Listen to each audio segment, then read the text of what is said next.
سورة القمر. ركوع 1. أعوذ بالله من الشيطان الرجيم. بسم الله الرحمن الرحيم. اقتربت الساعة وانشق القمر وإن يروا آية يعرضوا ويقولوا سحر مستمر.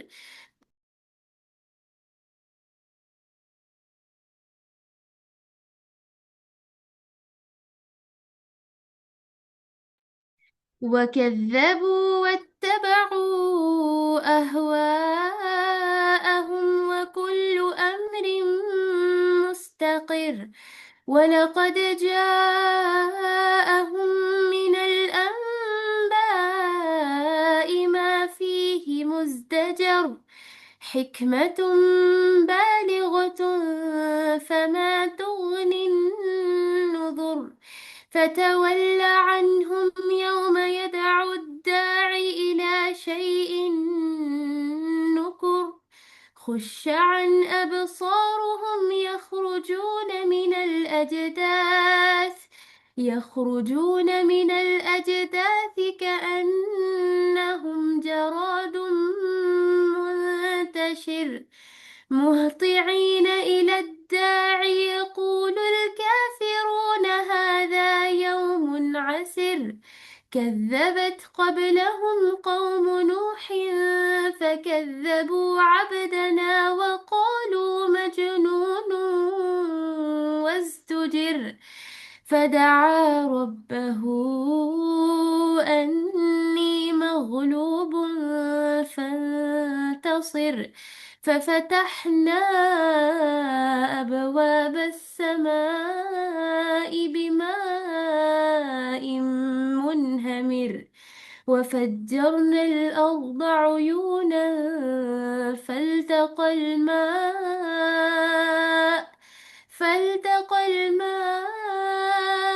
على أمر قد قدر. وحملناه على ذات ألواح ودسر تجري بأعيننا جزاء لما كانوا كفر جزاء لمن كان كفر. ولقد تركناها آية فهل من مدكر. فكيف كان عذابي ونذر. ولقد يسرنا القرآن للذكر فهل من مدكر. كذبت عاد فكيف كان عذابي ونذر. إنا أرسلنا عليهم ريحا صرصرا في يوم نحس مستمر. تنزع الناس كأنهم أعجاز نخل منقعر. فكيف كان عذابي ونذر.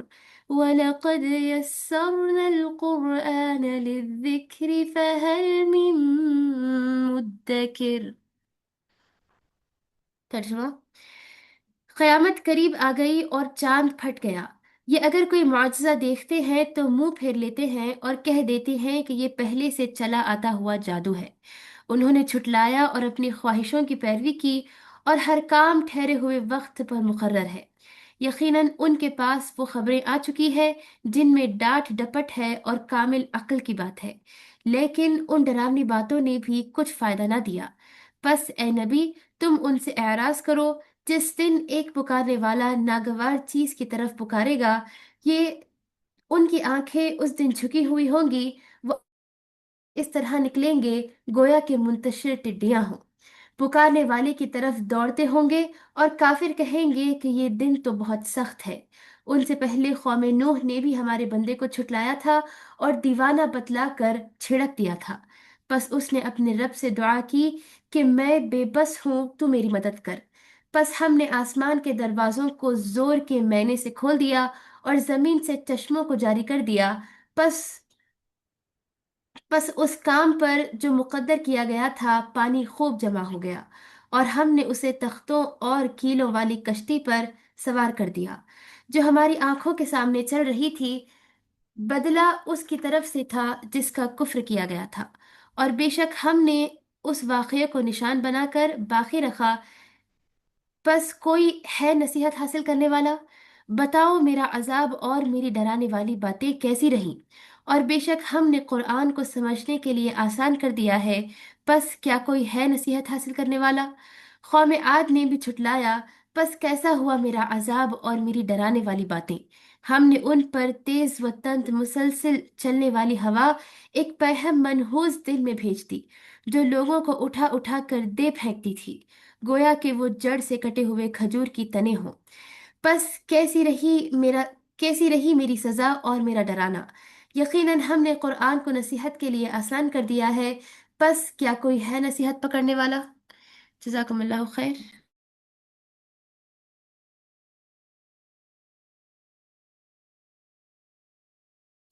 وأنتِ فجزاكم الله خيرا بارك الله فيكِ. أعوذ بالله من الشيطان الرجيم بسم الله الرحمن الرحيم. قال رب اشرح لي صدري ويسر لي أمري واحلل عقدة من لساني يفقهوا قولي. معزز ماؤں، پیاری بہنوں، پیاری بیٹیوں، السلام علیکم ورحمۃ اللہ وبرکاتہ۔ الحمدللہ، اللہ پاک کا احسان عظیم ہے کہ آج ہم سورۃ القمر کو شروع کرنے جا رہے ہیں۔ الحمدللہ یہ سورہ قمر مکی ہے، مکے میں نازل ہوئی، اور یہ مختصر سی صورت ہے، 3 رکوع پر مشتمل انشاءاللہ، جس کا ہم آج پہلا رکوع پڑھنے جا رہے ہیں، جس کا آپ نے ابھی تلاوت و ترجمہ سنا۔ میری بہنوں، یہ سورۃ القمر، یہ سورہ ان صورتوں میں سے ہے جنہیں رسول اللہ صلی اللہ علیہ وسلم نماز عید میں پڑھا کرتے تھے۔ تو آئیے آج اب اس کا انشاءاللہ تفہیم کرتے ہیں۔ ترجمہ اور تلاوت آپ نے سنی، الحمدللہ سمجھنے کی کوشش کی ہوگی۔ اس میں بھی اللہ پاک کی جو بہترین حکمت بھری نصیحتیں اور ڈراوے ہیں اور پچھلے اقوام کی مثالیں ہیں، اس کے ذریعے سے ہم آئیے اپنے ایمان کو تازہ کرتے ہیں اور اللہ تعالیٰ سے دعا کرتے ہیں کہ اللہ تعالیٰ ہمیں ان آیات قرآنی کے ذریعے سے ایمان کو ہمارے اور مزید بڑھا دے اور ہمیں عمل کی توفیق دے، اور عمل کرتے ہوئے ہم دوسروں تک پہنچانے والیاں بنیں، اللہم آمین یا رب۔ میری بہنوں، یہ سورت شروع ہوتی ہے آیت اقتربت الساعہ وانشق القمر۔ پچھلے درس میں میں نے سورہ نجم کے آخری رکوع کے درس میں نے آپ سے اس سے پہلے والی جو سورت النجم ہے، اس میں بھی آپ کو قیامت کے ذکر کرتے ہوئے جو آیت قیامت کے متعلق آئی تھی، تو میں نے آپ کو بتلایا تھا یہ آیت کہ اقتربت الساعہ یعنی قیامت قریب آ گئی ہے۔ تو اس کے اوپر میں نے روشنی ڈالی تھی، آپ کو بتلایا تھا کہ قیامت قریب آنے سے کیا مراد ہے، اور کچھ پوائنٹ مزید آپ کو بتاؤں قیامت قریب ہونے سے کیا مطلب ہے۔ دیکھیں، دنیا جب سے بنی، کب بنی تھی دنیا؟ جب آدم علیہ السلام کو اللہ تعالیٰ زمین پر اتار دیے تھے، بی بی ہوا اور آدم علیہ السلام کو، تو وہاں سے جب لوگوں کی شروعات ہوئی رہنا زمین پر، تو وہ زمانے سے لے کر قیامت تک کا زمانہ، یعنی دنیا بنانے سے دنیا کو فنا کرنے تک، قیامت آنے تک، تو یہ جو فاصلہ ہے، اس فاصلے کے اعتبار سے جب یہ آیتیں نازل ہوئی، یعنی اللہ کے رسول صلی اللہ علیہ وسلم کے اوپر جب آیتیں نازل ہوئی، تو رسول اللہ صلی اللہ علیہ وسلم کا زمانہ آخری نبی ہے نا، تو آخری نبی ہے تو کیا مراد ہے، کیا مطلب ہے کہ جب دنیا بنی تھی، اب اس کے قیامت کے آنے میں قریب ہے نا، سمجھ رہے ہیں آپ؟ یعنی دنیا جب بنی آدم علیہ السلام کے زمانے سے، وہ زمانے سے لے کر پھر دنیا کب فنا ہونی ہے؟ قیامت کے دن۔ تو پھر یہ لمبا عرصہ، آدم علیہ السلام، اس کے کئی سو سالوں بعد نوح علیہ السلام، اس کے کئی سو سالوں بعد ابراہیم علیہ السلام، ان کے بیٹے پھر یعقوب علیہ السلام، ان کے بیٹے اسحاق علیہ السلام، اسماعیل علیہ السلام، پھر ان کے بیٹے یعقوب علیہ السلام، ان کے بیٹے اسحاق علیہ السلام کے بیٹے یعقوب علیہ السلام، پھر یوسف علیہ السلام، یعنی یہ سلسلہ پورا چلتے چلتے چلتے چلتے ہزاروں سالوں سے چلتے آ رہا ہے۔ لاسٹ میں جو پیغمبر مبعوث کیے گئے وہ رسول اللہ صلی اللہ علیہ وسلم ہیں۔ اس کے بعد قیامت، یعنی اس کے بعد کوئی نبی آنے والے نہیں ہیں۔ تو مطلب کیا ہے کہ اقتربت الساعہ، یعنی قیامت قریب آ گئی ہے. یعنی وہ جو دنیا بنی تھی جب سے لے کر نبی صلی اللہ علیہ وسلم کے دور تک کافی لمبا دور گزر چکا، کئی قومیں گزری، کئی قوموں کو اللہ تعالیٰ نے ان کے لیے، ان کی اصلاح کے لیے پیغمبروں کو، رسولوں کو مبعوث کیا، اور جو لوگوں نے مانا پیغمبروں کی بات، اللہ نے ان کو سرخرو کیا، دنیا میں عزت دی. پھر قیامت کے بعد انہیں حشر کے میدان میں سبحان اللہ کیا ہوگا؟ بڑے اطمینان سے وہ ٹھہریں گے اپنے اپنے رسولوں کے ساتھ، اپنے اپنے پیغمبروں کے ساتھ جن پر وہ ایمان لائے تھے، ٹھہریں گے اطمینان سے اور جنت میں چلے جائیں گے، ہے نا، جو نیک لوگ ہیں. اور پھر برے لوگوں کی بھی مثالیں دیکھ لیجیے آپ. نوح علیہ السلام کے دور سے لے کر یعنی آخری نبی صلی اللہ علیہ وسلم کے دور تک جتنے لوگ اپنے اپنے پیغمبروں کو جھٹلائے، نافرمانیاں کی، اللہ اور اس کے رسول کی نافرمانی کی، تو پھر اللہ تعالیٰ نے دنیا میں بھی انہیں ذلیل کیا اور آخرت میں بھی وہ نقصان اٹھانے والوں میں سے ہوں گے، جہنم میں جائیں گے. تو یہ اللہ تعالیٰ کی جو سنت ہے کہ اللہ تعالیٰ رسولوں کو مبعوث کرتا ہے، اور ایک وقت ایسا آئے گا کہ آخری رسول صلی اللہ علیہ وسلم کے بعد ایک وقت ایسا آئے گا کہ کوئی نبیوں کا سلسلہ تو ختم ہو چکا، اس کے بعد یہ ہوگا کہ ایک وقت ایسا آئے گا کہ اللہ تعالیٰ قیامت برپا کرے گا. تو اس کے لیے پہلے فرماتے ہیں اقتربت الساعہ وانشق القمر، قیامت قریب آ گئی اور چاند پھٹ گیا. یعنی چاند پھٹ گیا یعنی وہ جو نشانی تھی، شق القمر کا واقعہ سب کو معلوم ہے الحمدللہ، آپ میں سے بھی سب کو معلوم ہوگا کیا ہے شق القمر کا واقعہ. چاند کا پھٹنا کیا ہے؟ یہ وہ معجزہ تھا جو اہل مکہ کے مطالبے پر دکھایا گیا تھا. اہل مکہ نے مطالبہ کیا تھا کس سے؟ رسول اللہ صلی اللہ علیہ وسلم سے. کہنے لگے کہ اگر تم سچے نبی ہو تو کوئی معجزہ کیوں نہیں بتلاتے؟ تو اللہ کے رسول صلی اللہ علیہ وسلم نے معجزہ دکھلایا اللہ کے حکم سے. کیا کیا؟ چاند کے 2 ٹکڑے کیے، اپنی انگلی کے اشارے سے چاند کے 2 ٹکڑے کیے. حتیٰ کہ لوگوں نے دیکھا کہ حرا جو پہاڑ تھا نا، مکے میں جو حرا پہاڑ تھا، حرا پہاڑ بیچ میں تھا، ایک سائڈ چاند کا ایک ٹکڑا تھا، ایک سائڈ دوسرا ٹکڑا تھا، اور پھر چند سیکنڈز کے لیے وہ تھا، پھر اللہ کے رسول صلی اللہ علیہ وسلم نے انگلی سے پھر اشارہ کیا، وہ 2 مل گئے آ کر. یہ صحیح بخاری اور صحیح مسلم کی حدیث ہے. یعنی علماء کے درمیان یہ متفقہ فیصلہ ہے کہ انشقاق قمر یعنی قمر کے 2 ٹکڑے، چاند کے 2، قمر کہتے ہیں چاند کو، قاف میم را، قمر، قمر کہتے ہیں چاند کو. چاند کے 2 ٹکڑے ہوئے. نبی صلی اللہ علیہ وسلم کے زمانے میں یہ چیز ہوئی، آپ کے صحابہ موجود تھے اس وقت، کفار و مشرکین بھی ٹھہرے ہوئے تھے، اور آپ نے اپنی انگلی کے اشارے سے 2 ٹکڑے کیے تھے. اب یہ جو نشانی تھی وہ دیکھ کر کفار و مشرکین کو چاہیے تھا نا کہ ایمان لے آتے. جیسے کہ انہوں نے کہا جب یہ معجزہ دیکھا تو وَإِن يَرَوْا آیا، جب انہوں نے اس نشانی کو دیکھا تو يُعْرِضُوا، کیا کرے وہ؟ منہ پھیر لیے. وَيَقُولُوا، اور کہنے لگے سحر مستمر. کیا کہنے لگے؟ سحر مستمر، یعنی یہ تو پہلے سے چلا آیا ہوا جادو ہے. بولے کیا بولے؟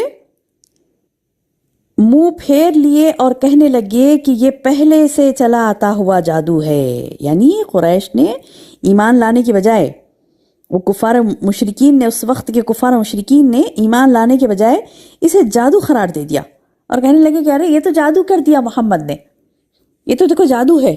تو نعوذ باللہ، یہ اگر جادو ہوتا تو پھر نبی صلی اللہ علیہ وسلم ہر چیز اپنی جادو سے صحیح کر لے سکتے تھے نا، جیسے کئی چیزیں ہوئی اللہ کے رسول صلی اللہ علیہ وسلم کے ساتھ. جادوگر تو ایسے نہیں ہوتے، وہ لوگ جانتے تھے جادوگر کیسے ہوتے. جادوگر جھوٹے، جادوگر گندے قسم کے لوگ ہوتے تھے، ان کو پتا تھا جادوگر کیسے لوگ ہوتے ہیں. اور یہ نبی صلی اللہ علیہ وسلم کو دیکھ رہے تھے. نبی صلی اللہ علیہ وسلم کبھی جادوگر ہو ہی نہیں سکتے، ان کو کوئی کہہ ہی نہیں سکتا. بس یہ دشمن تھے جو اپنی دشمنی میں کچھ بھی اللہ کے رسول صلی اللہ علیہ وسلم کو کہتے تھے.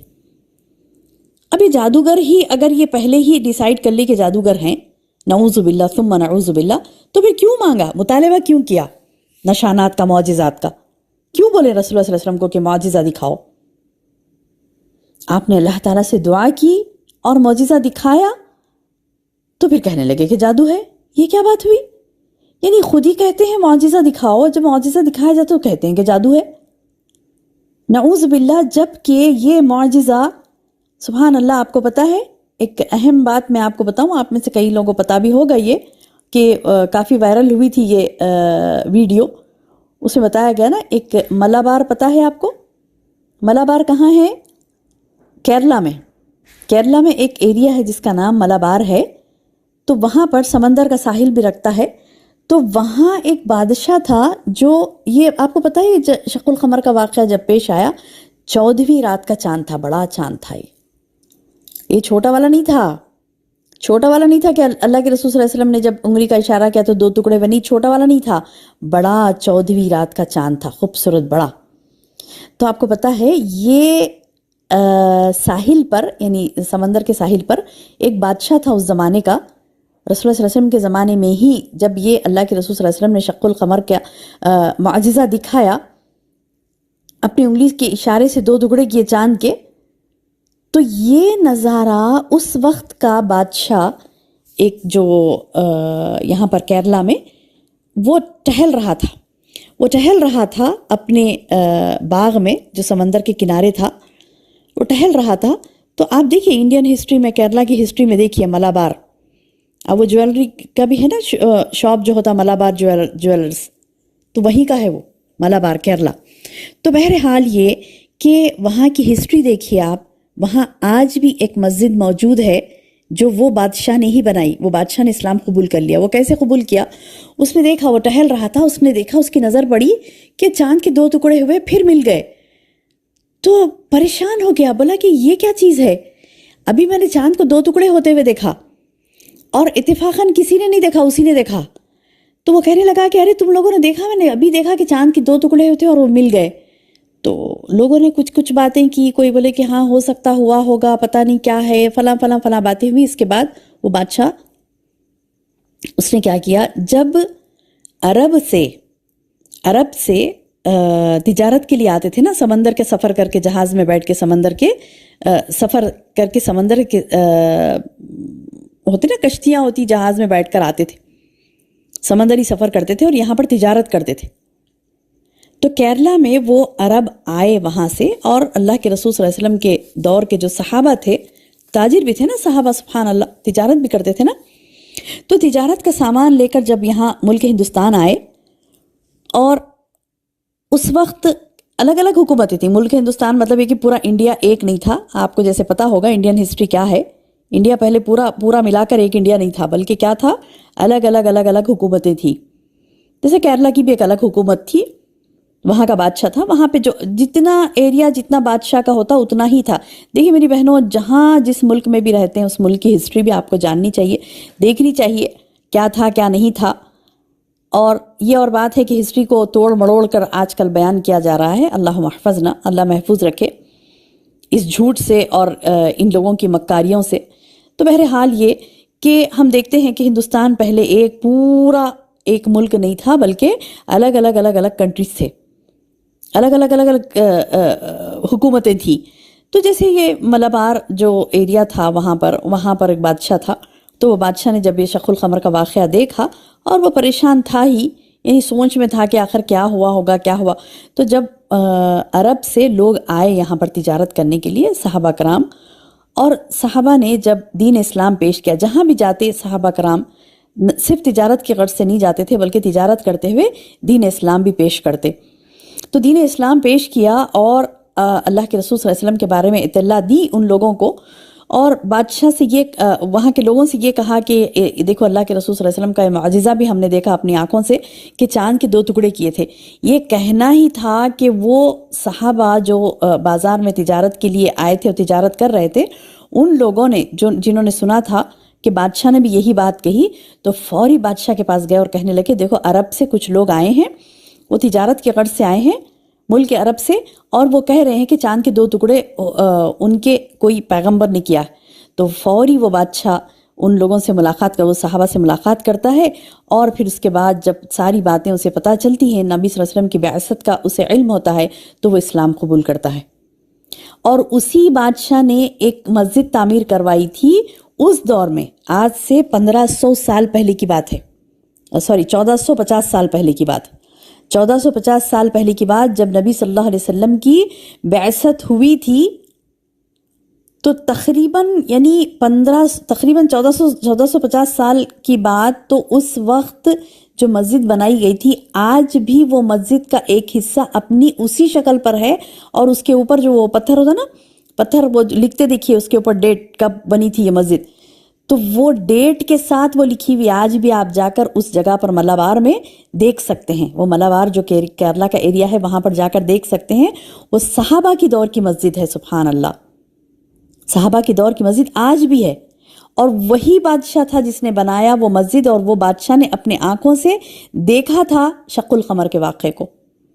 تو میری بہنوں، یہ وہ باتیں ہیں سبحان اللہ جو ہمیں قرآن پڑھنے سے بات سمجھ آتی ہے، ہسٹری کے اویئر رہنے سے باتیں معلوم ہونی چاہیے، اسلام کی باتیں ہمیں پتہ ہونی چاہیے. تو بہرحال یہ کہ اقتربت الساعہ وانشق القمر، اللہ تعالیٰ نے فرمایا کہ قیامت قریب آ گئی، چاند پھٹ گیا. چاند پھٹنے سے مراد کیا تھا کہ شق القمر کا واقعہ بھی یہ دلالت کرتا ہے کہ قیامت، نبی صلی اللہ علیہ وسلم کی بعثت، یعنی اللہ کے رسول صلی اللہ علیہ وسلم کی بعثت ہی قیامت کی نشانیوں میں سے بھی ایک نشانی ہے. یعنی اب قیامت قریب ہے، یعنی نبی صلی اللہ علیہ وسلم کی بعثت، اللہ کے رسول صلی اللہ علیہ وسلم کا مبعوث کیا جانا گویا کہ قیامت کے قریب ہونے کی نشانی ہے. اللہ کے رسول صلی اللہ علیہ وسلم نے خود فرمایا کہ میرا آنا ہی قیامت کی نشانیوں میں سے ایک نشانی ہے. قیامت قریب آ گئی، یہ میرے بعثت سے یہ بات پتہ چلتی ہے کہ قیامت قریب آ گئی، کیونکہ میں آخری نبی ہوں، میرے بعد کوئی نبی آنے والا نہیں ہے. اس کے بعد اللہ تعالیٰ فرماتے ہیں وَإِن يَرَوْا آیَةً يُعْرِضُوا وَيَقُولُوا سِحْرٌ مُسْتَمِرٌ. انہوں نے کیا کیا؟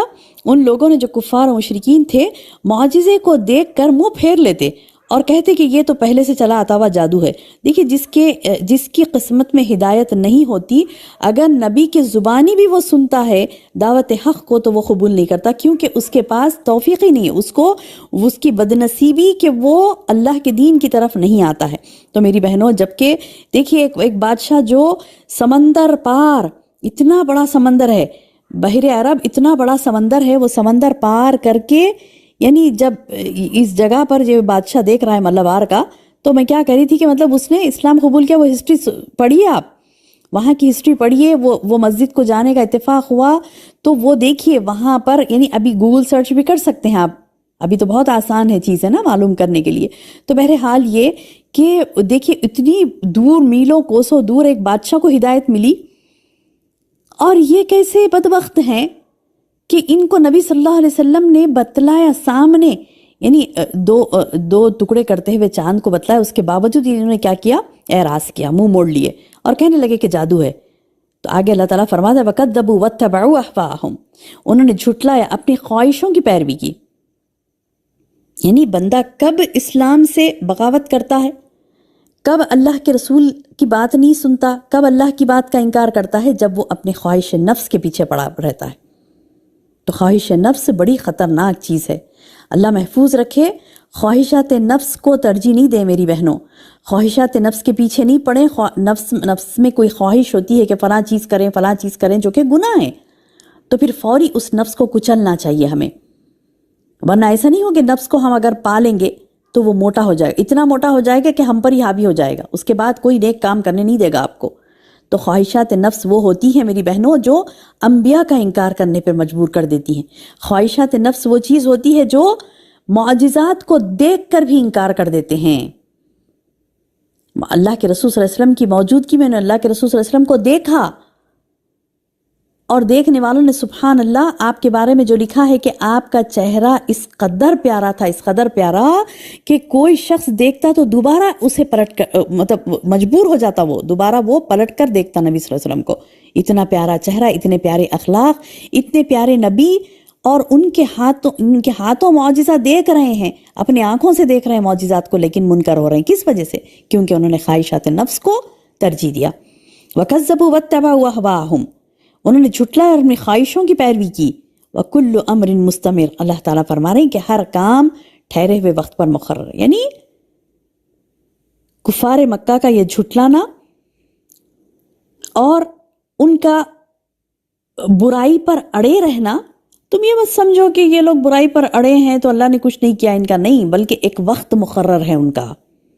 ایک وقت مقرر ہے ان کا کہ اللہ ان کو دنیا میں بھی ان کو یعنی برا نتیجہ نکلا ان کے اعمال کا، دنیا میں بھی اللہ نے ان کو سزا دی، اور پھر آخرت کی سزا تو ہے ہی ہے، آخرت کی سزا تو ہے ہی ہے، یقینی ہے وہ سزا، اور پھر دنیا میں بھی اللہ نے ان کو سزا دی، لیکن ایک وقت مقرر، وَكُلُّ أَمْرٍ مُسْتَمِرٍ، اللہ کا ہر کام ایک وقت پر مقرر ہے۔ وَلَقَدْ جَاءَهُم مِّنَ الْأَنبَاءِ مَا فِيهِ مُزْدَجَرٌ، کیا مطلب؟ وَلَقَدْ جَاءَهُم مِّنَ الْأَنبَاءِ، یقیناً ان کے پاس وہ خبریں آ چکی ہیں، یقیناً ان کے پاس یعنی وہ خبریں آ چکی ہیں جن میں ڈانٹ ڈپٹ ہے، مَا فِيهِ مُزْدَجَرٌ، یعنی ان کفار و مشرکین کے پاس وہ خبریں آ چکی تھی جس میں ڈانٹ ڈپٹ ہے۔ کون سی خبریں؟ جو پچھلے قوموں کی، کہ اللہ نے ڈانٹ ڈانٹ کر ان کو بتایا کہ دیکھو پچھلے قوموں کا کیا حال ہوا تھا، سمود کو دیکھو، عاد کو دیکھو، نوح کی قوم کو دیکھو، یعنی اللہ نے ڈانٹ ڈانٹ کر سمجھایا، تبھی بھی ان کو بات سمجھ میں نہیں آئی۔ حکمت بالغہ کی بھی باتیں ہوئی، حکمت بالغۃ، آگے آیت کہے آیت نمبر 5، حکمت بالغۃ، یعنی کامل عقل کی بات بھی ان کو بتائی گئی، یعنی ایسی بات جو تباہی سے پھیرنے والی ہے۔ قرآن حکمت بالغہ ہے میری بہنوں، اس میں کوئی نقص کوئی خلل نہیں ہے۔ حکمت بالغہ مطلب پہنچی ہوئی حکمت، ایسی زبردست زبردست باتیں ہیں کہ انسان اس کو ایمان کی چاشنی کے ساتھ اس کو پڑھے نا تو وہ اس کی بلوغت، اس کی حکمت کو دیکھ کر ششدر رہ جاتا ہے، پریشان ہو جاتا ہے، اللہ اکبر کیا زبردست بات ہے۔ اب جو اس کی مٹھاس کو نہیں سمجھتا، ایمان سے خالی ہے اس کا دل دماغ، خواہشہ نفس کے پیچھے پڑا ہے، تو اس کو کچھ بھی اچھا نہیں دکھتا قرآن میں، نہ وہ مزہ لے گا، نہ وہ امپریس ہوگا، نہ وہ اس سے نصیحت حاصل کرے گا۔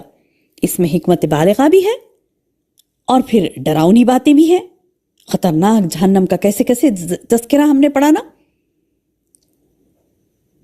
حکمت بالغہ بھی ہے، کیا فرما رہے ہیں آیت نمبر 5 میں دیکھیے، حکمت بالغۃ فما تغنی النذر، نہ کامل عقل کی اور کامل عقل کی بات، لیکن ان ڈراؤنی باتوں نے بھی انہیں کچھ فائدہ نہ دیا۔ فما تغنی النذر، نہ ڈراوا ان کو فائدہ دیا۔ ڈراوا کیسا ڈراوا؟ قرآن میں آپ دیکھتے ہیں کیسے کیسے ڈراوے، یعنی اللہ پاک نے فرمایا نا، ہم نے پچھلی صورتوں میں کتنی چیزیں ایسی نہیں پڑھی جس میں اللہ تعالیٰ کا ڈراوا ایسا خطرناک کہ رونگٹے کھڑے ہو جاتے ہیں، ہے نا۔ جیسے ایک آیت پڑھی نا ہم نے کہ اللہ تعالیٰ فرماتا ہے کہ جب ثم بدلنا جلودہم، جب ان کی جلدیں آگ جلا دے گی، پورا راکھ ہو جائے گا، تو اللہ تعالیٰ پھر ان کی جلدوں کو بدلے گا، پھر جلائے گا۔ کیا کیا یعنی کیا کیا نہیں پڑھا ہم نے، جہنم دھاڑے مارتی ہوگی، خطرناک قسم کی آوازیں جہنم میں آئے گی، کھولتا ہوا پانی جہنمیوں کو پلایا جائے گا، جس سے کہ ان کی انتڑیاں گل کر باہر نکل پڑیں گی۔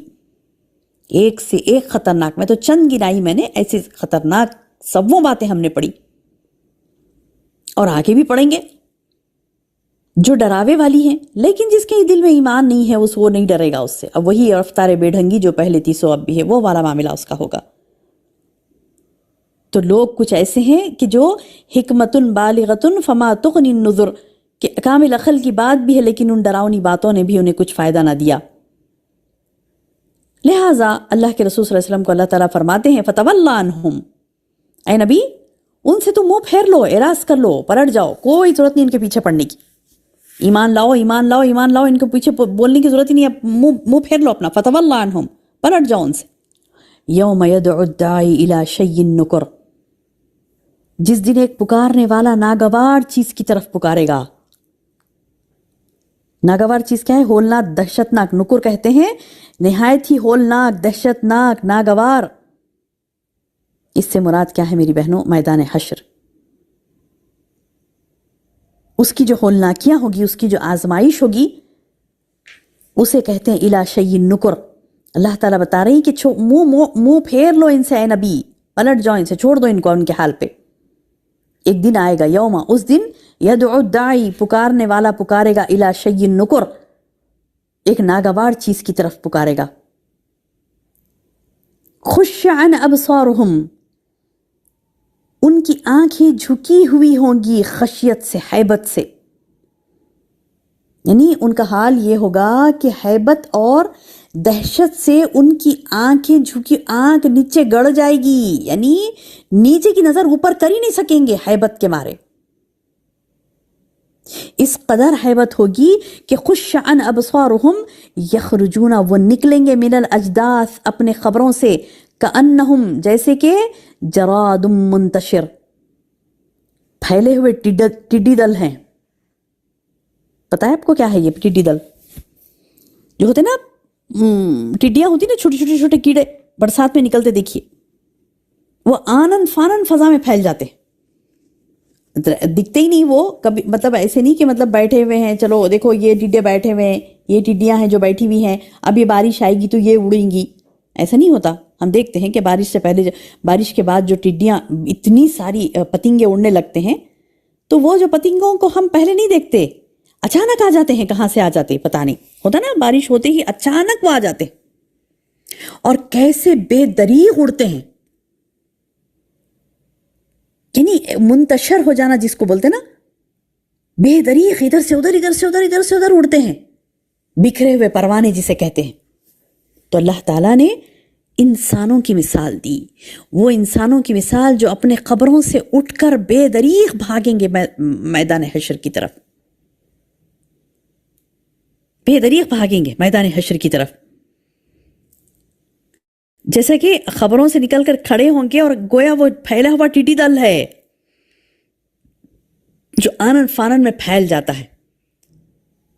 سمجھ آئی بات آپ کو؟ ایگزامپل سمجھ آیا ہوگا نا کہ مطلب کیسے خبروں سے مردے نکلیں گے، اور ایسے اتنے مردے، ایک ایک زمین، ایک ایک جگہ سے شق ہوگی، اور اس قسم کے لوگ نکلیں گے کہ لوگ مطلب حیران، یعنی مطلب ایک حیران کرنے والی بات ہے یہ کہ ایک ہی خبر سے کئی مردے نکلیں گے، کیونکہ زمین یہی ہے نا، آدم علیہ السلام کے زمانے سے لے کر رسول اللہ صلی اللہ علیہ وسلم کے زمانے قیامت تک کی زمین یہی ہے، زمین بدلی نہیں، یہی زمین ہے جس میں دفن ہوتے آ رہے ہیں لوگ،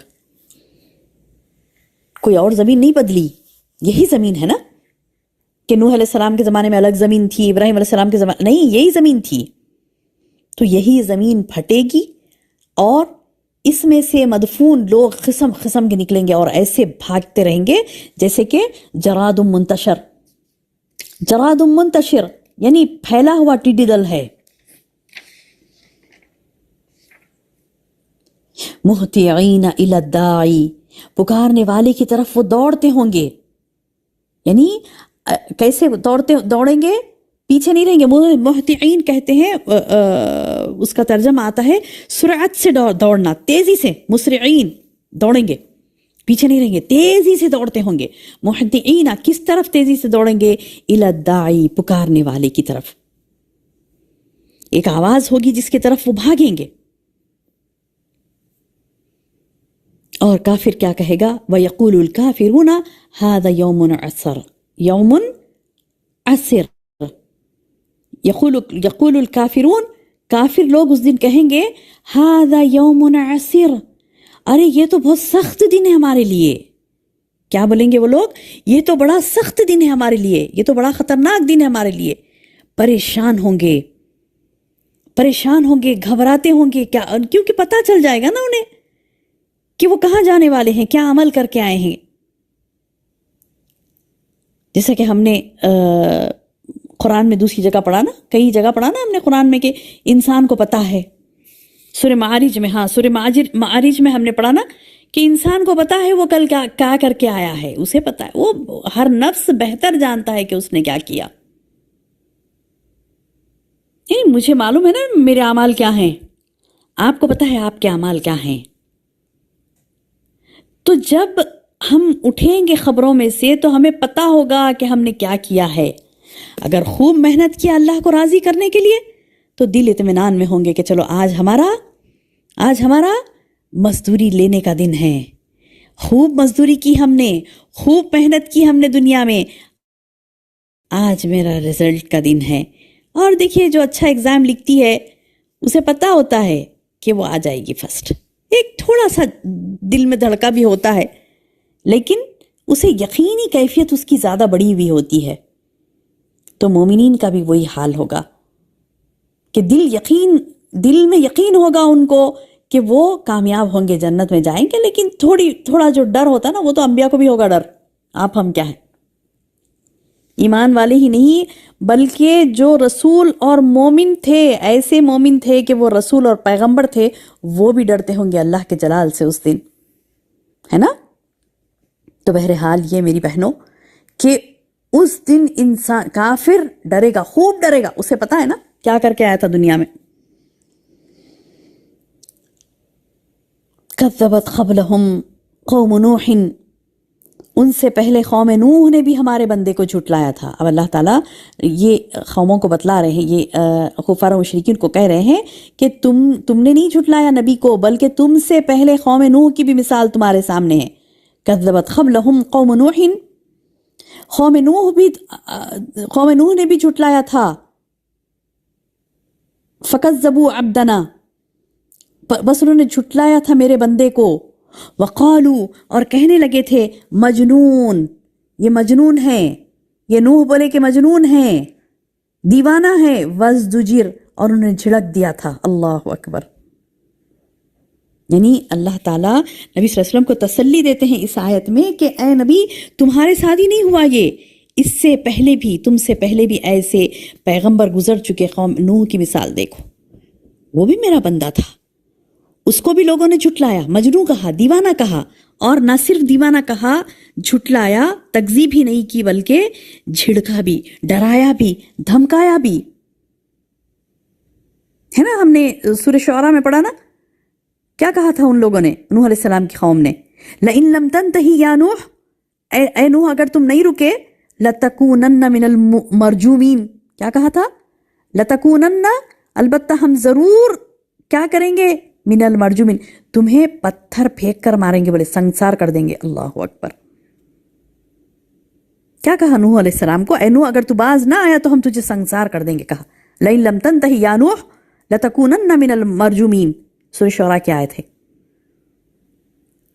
ہے نا. مطلب یہ کہ نوح علیہ السلام کو بھی ان کی قوم نے نہ صرف جھٹلایا بلکہ دھمکیاں بھی دی. یہاں پر کیا فرما رہا تھا آیت نمبر 9 میں، کذبت قبلہم قوم نوح فکذبوا عبدنا، جھٹلایا قوم نوح نے اور ان سے پہلے کی قوم نے بھی ہمارے بندے کو جھٹلایا تھا اور دیوانہ کہا. وقالوا مجنون وازدجر، اور جھڑک بھی دیا تھا، دھمکیاں بھی دی تھی. فدعا ربہ، پس دعا کی اپنے رب سے. کس نے؟ نوح علیہ السلام نے. کیا کہا؟ انی مغلوب فانتصر، اے اللہ میں بے بس ہو گیا ہوں، میری مدد فرما. نوح علیہ السلام نے مجبوراً دعا کی. آخر میں یہ دیکھا کہ یہ لوگ باز آنے والے نہیں ہیں، سنسار کر دینے کے لیے تلے ہیں. نوح علیہ السلام کو مارنے بیٹھ گئے. تب نوح علیہ السلام نے دعا کی، اے اللہ میری مدد فرما، یہ ظالم قوم سے میری مدد فرما. کیا فرمایا؟ اعوذ باللہ. کیا ہے یہاں پہ آیت نمبر 10، فدعا ربہ انی مغلوب فانتصر. فدعا، پس دعا کی، ربہ، اپنے رب سے. کیا کہا؟ انی مغلوب فانتصر، کہ بے شک میں بے بس ہو گیا ہوں، یا رب تو میری مدد فرما. تو پھر اللہ نے کیا کیا؟ سبحان اللہ. دیکھیے اللہ تعالیٰ اپنے نیک بندوں کی دعاؤں کو سنتا ہے. جو بندے اللہ تعالیٰ سے مانگتے ہیں، اللہ تعالیٰ کے لیے جستجو کرتے ہیں، اللہ تعالیٰ کی راہ میں لگے رہتے ہیں، اللہ ضرور ان کی مدد کرتا ہے. یہ نوح علیہ السلام کا کوئی ذاتی معاملہ نہیں تھا، یہ کوئی گھریلو معاملہ نہیں تھا، یہ نوح علیہ السلام کا کوئی اپنا ذاتی معاملہ نہیں تھا. کاروبار کے لیے انہوں نے نہیں پوچھا تھا، کوئی دنیاوی کوئی چیز کے لیے نہیں پوچھا تھا. ویسے ہر چیزیں اللہ ہی سے مانگنی چاہیے، چاہے دنیاوی ہو یا دینی ہو، لیکن پیغمبروں کا اسوہ ہم دیکھتے ہیں تو پیغمبر جتنے تھے انہوں نے جب اللہ سے دعا کی، اللہ کے دین کو پھیلایا اور اللہ سے دعا کی تو اللہ نے ان کی مدد کی. میری بہنوں، نیک کام میں اللہ ضرور بھی ضرور آپ کی مدد کرے گا. ضرور. آپ کے ارادے مضبوط ہو، آپ کا کام بڑا ہو اور آپ کے حوصلے بلند ہو اور آپ مسلسل لگے رہیں، ہمت نہ ہارے. نوح علیہ السلام نے، پتا ہے آپ کو، 950 سال تبلیغ کی. کوئی روایات میں آتا ہے 900، کوئی روایت میں آتا ہے 950 سال. ہمت نہیں ہارے. 300-400 سال ہوتے ہی اماں نہیں بھائی اب نہیں ہو سکتا، ختم، اب ہو گیا، اب نہیں سدھرتے کوئی بھی، بول کر نہیں بیٹھ گئے، برابر محنت کرتے رہے، برابر محنت کرتے رہے، حتیٰ کہ 950 سال آپ نے محنت کی۔ اس کے بعد ان کے قوم کے لوگوں نے کیا کیا، اب تو اسے بولے یہ سننے والا نہیں ہے، اس کو سنسار کر دیں گے۔ جب انہوں نے مارنے کی تیاریاں شروع کر دی نوح علیہ السلام کو، تو اس وقت نوح علیہ السلام نے اللہ تعالیٰ سے دعا کی کہ اللہ تو میری مدد فرما، انی مغلوب فانتصر، اب میں بے بس ہو گیا ہوں۔ تو پھر اللہ نے بھی کیسی مدد کی؟ اللہ تعالیٰ فرما رہا ہے فَفَتَحْنَا أَبْوَابَ السَّمَاءِ، ہم نے کھول دیا آسمان کے دروازوں کو، بِمَاءٍ، زور کی میں سے، یعنی مطلب ہے کہ پانی پڑا، خوب زور کا پانی، ایسا پانی کہ اللہ تعالیٰ فرماتے ہیں کہ میں نے کھول دیا آسمان کے دروازوں کو پانی سے۔ اور کیسا پانی؟ منہمر، تیز موسلات دھار بارش۔ اور پھر زمین کو حکم دیا وَفَجَّرْنَا الْأَرْضَ، اور جاری کر دیا ہم نے زمین میں عیوناً، چشموں کو۔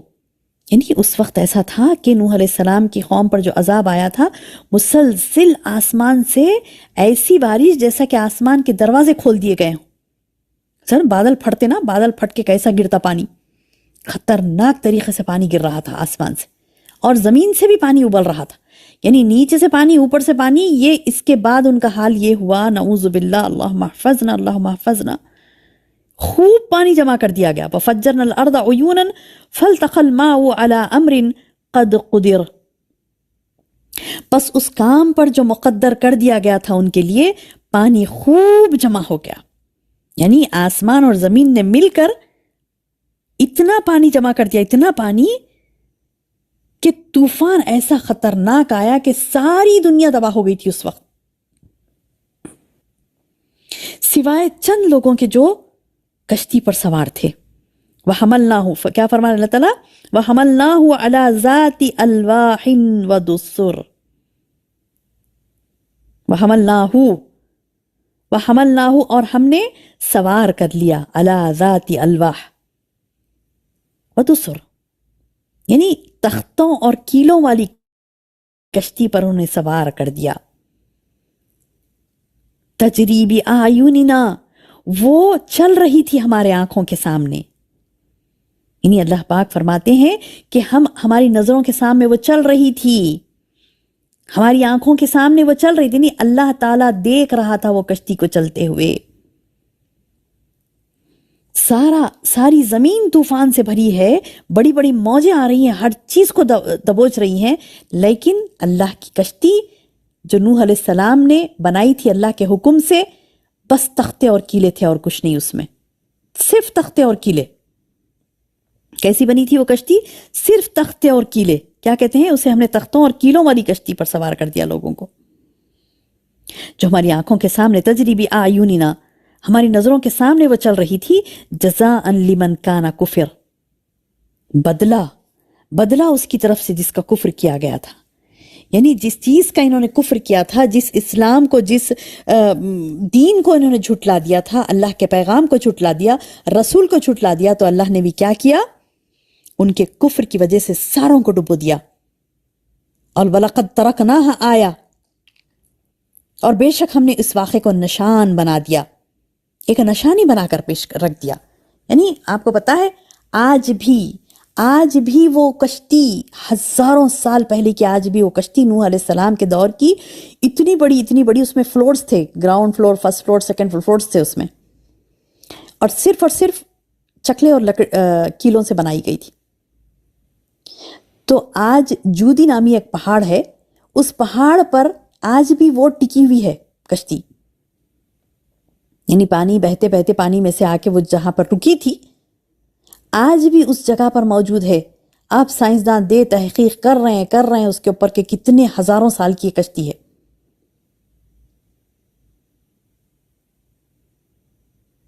اور لکھنے والے لکھتے ہیں یہ وہی کشتی ہے جو نوح علیہ السلام کی جو نوح علیہ السلام نے بنائی تھی۔ سبحان اللہ میری بہنوں، یہ اللہ تعالیٰ کے یہ نشانیاں ہیں جو اللہ تعالیٰ بتلاتا ہے۔ اللہ نے قرآن میں کہہ دیا تھا وَلَقَدْ تَرَكْنَاهَا آیَةً، اور بے شک ہم نے اس واقعے کو نشان بنا دیا، نشان بنا کر باقی رکھا۔ ترکناہا، ہم نے اس کو باقی رکھا، یعنی وہ کشتی باقی ہے، آج لوگوں کو پتا چلا کہ وہ جودی پہاڑ پر واقع وہ کشتی ہے، لیکن اللہ پاک نے آج سے 1400 سال پہلے کہہ دیا تھا کہ وہ کشتی آج بھی موجود ہے، تو آج بھی موجود ہے۔ ایسی کئی نشانیاں میری بہنوں اللہ پاک کی آج بھی موجود ہیں۔ آپ کو پتا ہے صالح علیہ السلام کی اونٹنی جس کنویں سے پانی پیتی تھی، وہ کنواں آج بھی موجود ہے۔ وہ قوم کو جو اللہ نے ہلاک کر دیا تھا، قوم لوط کو، قوم سمود کو، قوم عاد کو، تو آج بھی ان کی نشانیاں، آج بھی ان کے گھر کھدوائی کے دوران نکلے۔ یعنی اللہ نے جو نشانی پہ، اور دیکھیں نا کتنی اور بھی نشانیاں نا، جیسے مطلب سب میں جو مشہور نشانی ہے فرعون کی لاش، آج بھی اپنی شکل میں وہ موجود ہے۔ اللہ کی ایسی کئی نشانیاں ہیں میری بہنوں جو اللہ پاک نے رکھی لوگوں کے لیے،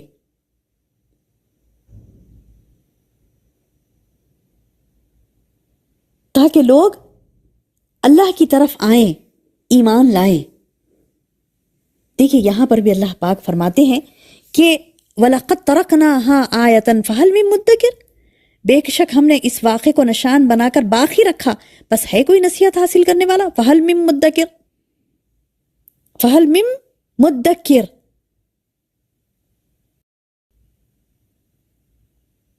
ہے کوئی عبرت حاصل کرنے والا، ہے کوئی نصیحت حاصل کرنے والا؟ اللہ تعالیٰ سوال کر رہا ہے۔ یعنی نشانیاں تو اللہ نے کئی چھوڑی ہیں۔ فرعون کی لاش کو دیکھو، عاد و سمود کے اجڑے ہوئے گھروں کو دیکھو۔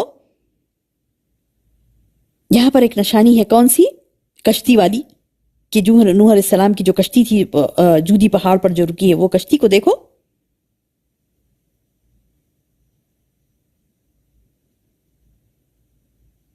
یہ ساری نشانیاں اللہ پاک نے رکھی ہے ان بندوں کے لیے جو نصیحت حاصل کرتے ہیں۔ تو اللہ پوچھتا ہے فَعَلْ مِن مُدَّکِرٍ، ہے کوئی نصیحت حاصل کرنے والا؟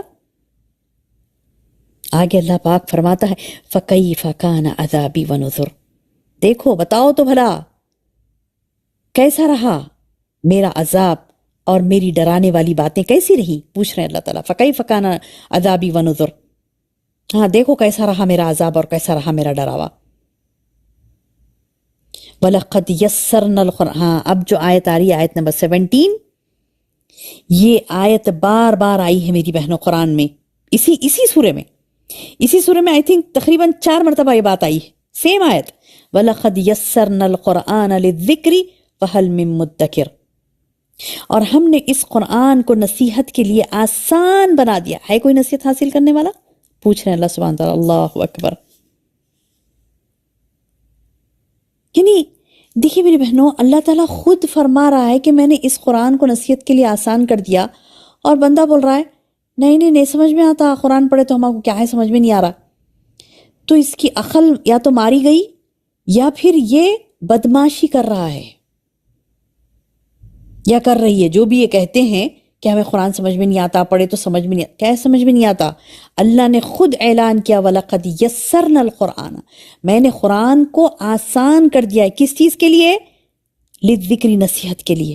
آسان ہے اس سے نصیحت حاصل کرنا، پڑھو ترجمہ سمجھو، دیکھو نصیحت نہیں مل رہی تمہیں، اللہ پوچھتا ہے کہ مطلب تمہیں واقعات کے ذریعے سے نصیحت کی جا رہی، پیغمبروں کے واقعات کے ذریعے سے نصیحت کی جا رہی، وہ اقوام نے جو جھٹلایا، جو باتیں کی، کسی نے ناپ تول میں کمی کی، کسی نے زنا کیا، کسی نے اپنے ہی جنس کے ساتھ نعوذ باللہ غلط حرکتیں کی، کسی نے رسولوں کو جھٹلایا، کسی نے مار پیٹ یعنی کا شیوا بنا لیا، کسی نے ظلم کیا، کسی نے فلاں کیا، کسی نے اللہ اللہ اللہ، کتنی سارے گناہ جو اللہ نے ایک کے بعد ایک بیان کیے، اور ان کے اوپر کیسے عذاب آیا وہ بھی بیان کر دیا۔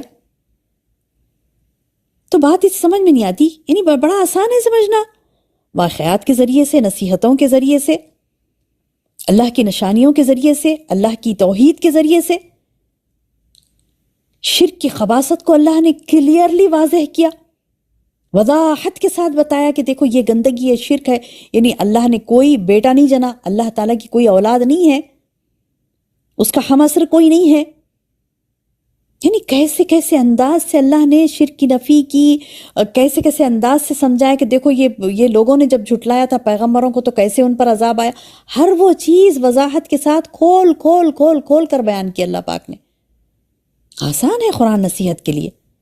اور اسی سورہ میں میری بہنوں 4 مرتبہ یہ آیت آئی ہے وَلَقَدْ يَسَّرْنَا الْقُرْآنَ، تحقیق بے شک، تحقیق کے بے شک نے، وَلَقَدْ بے شک، یسرنا ہم نے آسان کیا، القرآن قرآن کو. دیکھیے اس کا معنی بھی سمجھنے کے لیے آسان ہے. آپ قرآن پر تھوڑا غور کر کے دیکھیں.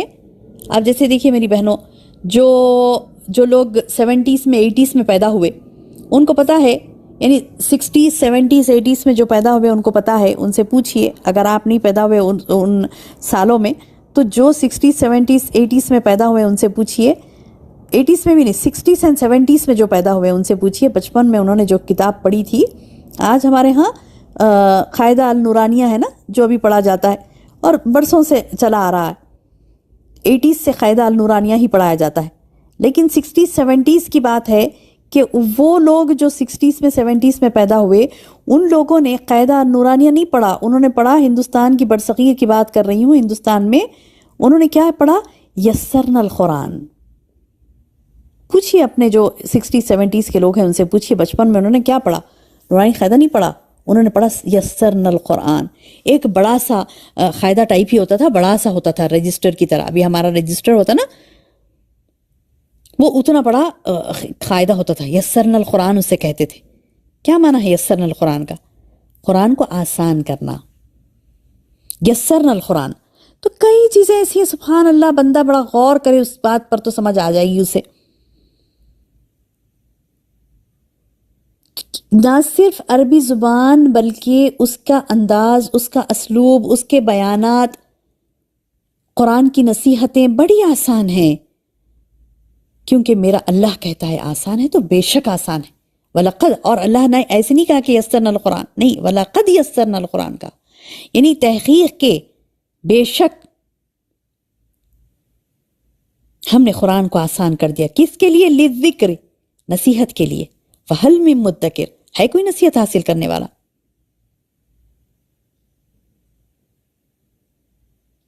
یعنی اللہ سوال کرتا ہے بندے سے، میں نے تو آسان کر دیا، اب ہے کوئی نصیحت حاصل کرنے والا؟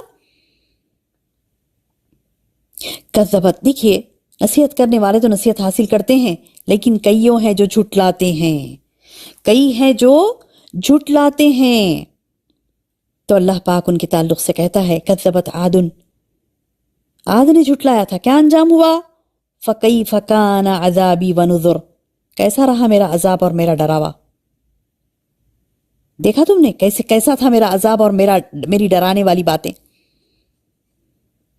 قوم عاد کو جو عذاب دیا گیا، کیا عذاب تھا، خطرناک میری بہنوں. کیا تھا؟ اللہ پاک فرماتا ہے اِنَّا أَرْسَلْنَا عَلَيْهِمْ رِيحًا،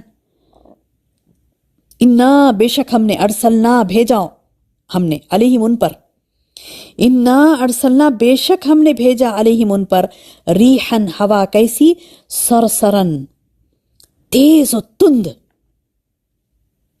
ریحًا سرسرن کہتے ہیں تیز و تند ہوا. فی یوم نحس مستمر، ایک پیہم منحوس دن میں ہم نے بھیج دی. کیا مطلب ہے؟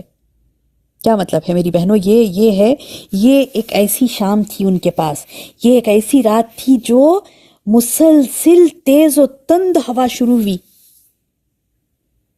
اور ایسے شروع ہوئی، ایسا شروع ہوئی، اللہ مستعان، اللہ اکبر. یعنی اللہ ہماری مدد کرے، اللہ تعالی ہمیں گناہوں سے محفوظ رکھے اور عذاب الہی سے اللہ ہمیں بچا لے، اللہ اپنے عذاب سے ہمیں بچا لے. میری بہنوں وہ جو ہوائیں تھیں وہ مسلسل 7 راتیں اور 8 دن تک چلتی رہی. اور آپ کو پتا ہے وہ جو 7 راتیں اور 8 دن جو ہوائیں چلی نا، وہ ہوائیں ایسی تھی میری بہنوں، حدیث میں آتا ہے کہ یہ ہوا گھروں اور خلوں میں بند انسانوں کو بھی وہاں سے اٹھاتی اور اس طرح زور سے انہیں کھینچتی وہاں سے اور انہیں اوپر اڑاتی اور زمین پر پٹکتی تھی وہ ہوائیں. سنا آپ نے میں نے کیا کہا؟ یعنی روح کانپ جاتی یہ الفاظ سن کر.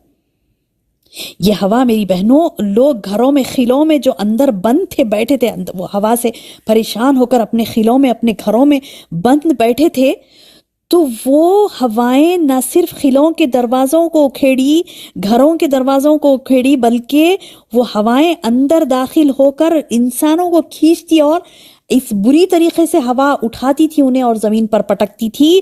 اس پٹکنے کی وجہ سے ان کے سر اور ان کے دھڑ الگ ہو جاتے تھے. اللہ اکبر.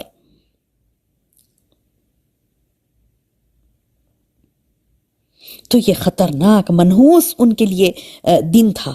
میری بہنوں، وہ دن منحوس ہوتا ہے جس دن اللہ کا عذاب آتا ہے. منحوس دن سے مراد ایسا نہیں کہ کوئی دن ہے، کوئی تاریخ ہے منحوس ہے، نہیں. ہر وہ دن منحوس ہوتا ہے، ہر وہ تاریخ منحوس ہوتی ہے جس میں اللہ کا عذاب آتا ہے بندوں پر. اللہ سے پناہ مانگے، ایسی عذاب سے اللہ سے پناہ مانگے. اللہ پاک فرماتا ہے کہ اِنَّا أَرْسَلْنَا عَلَيْهِمْ رِيحًا صَرْصَرًا فِي يَوْمِ نَحْسٍ مُسْتَمِرٍ تَنزِعُ النَّاسَ كَأَنَّهُمْ أَعْجَازُ نَخْلٍ مُنْقَعِرٍ. یعنی وہ ہوا جو لوگوں کو اٹھا کر دے پٹکتی تھی گویا کہ وہ جڑ سے کٹے ہوئے کھجور کے تنے ہیں. اللہ اکبر. یعنی ان کی نافرمانیوں کی وجہ سے، ان کی حرکتوں کی وجہ سے اللہ نے ان کے ساتھ کیا کیا کہ وہ ہوائیں اتنی تیز چلی کہ ان کے گھروں سے نکال کر ان کو ایسا اٹھا کر پٹکی ہوائیں، اور وہ ایسے مردہ پڑے رہے زمین پر جیسے کہ بولے کھجور کے تنے ہیں. كأنهم أعجاز نخل. اور کیسے کھجور کے تنے؟ جو منقعر، یعنی کیا کہتے ہیں کہ جڑوں سے اکھاڑے ہوئے.